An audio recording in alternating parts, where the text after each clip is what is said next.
You've seen the clips and the teasers. You've seen the hypocrisy, the obsession, the performance. But now it's time to go deep. This is the Ashley Trevino case study. And we are starting at the beginning, at least at the beginning of her relationship with Renee. Before Ashley, there was Joanna. And Joanna's story is the foundation of everything we are watching unfold today. Joanna was married to Renee for 15 years. They had 2 children together. They built a life together. Renee was the breadwinner, and Joanna was a stay-at-home mom.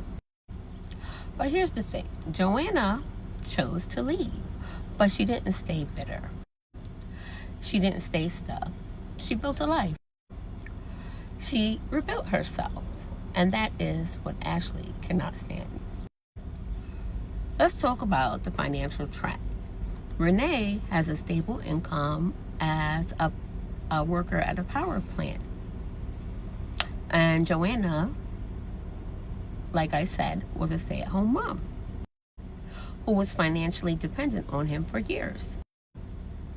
Meanwhile, Renee is and was an alcoholic that drinks all day, reportedly has a gambling addiction, and is also a serial cheater.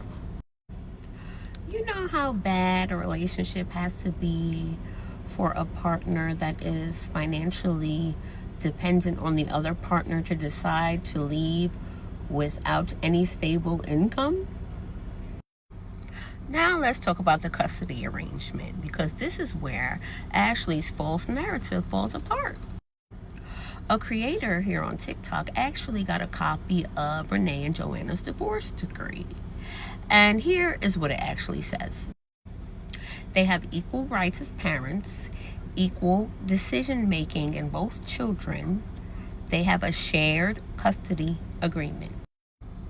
The only difference is Renee has custody of the son and Joanna has custody of the daughter.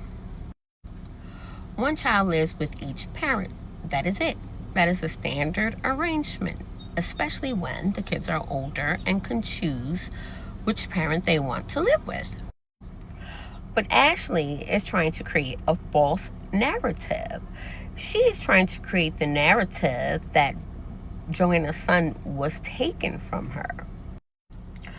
Why does Ashley create this false narrative? Because she needs to believe that her and Renee are better than Joanna, and that Joanna is the villain. She needs to paint Joanna as the villain to support her narrative of her victim savior fantasy. So she fabricates a story where Joanna is the bad one. But the legal documents don't lie. They have equal rights. One child lives with each parent. That is it. Here's the irony. Joanna isn't stuck in the narcissist abuse cycle anymore. She's not funding his addictions. She's not obsessing over his ex. She's simply living. And that is what drives Ashley insane. Joanna is not competing with her. Joanna is not fighting for Renee's attention. Joanna has moved on.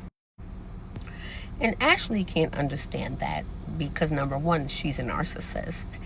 And number two, she's trapped in the same toxic dynamic that Joanna escaped 4 years before Ashley even met Renee. Joanna left the circus. Ashley brought a front row ticket. So when you see Ashley obsessing over Joanna, attacking her online and trying to create a false narrative, remember, she's not fighting Joanna. She is fighting the ghost of Joanna. She is fighting the reality that Joanna is free and she is not. She is trying to paint Joanna as the villain because she can't accept the truth. Joanna is a good mother, and they share custody equally. And Ashley is the one stuck in a narcissistic cycle that Joanna escaped years ago.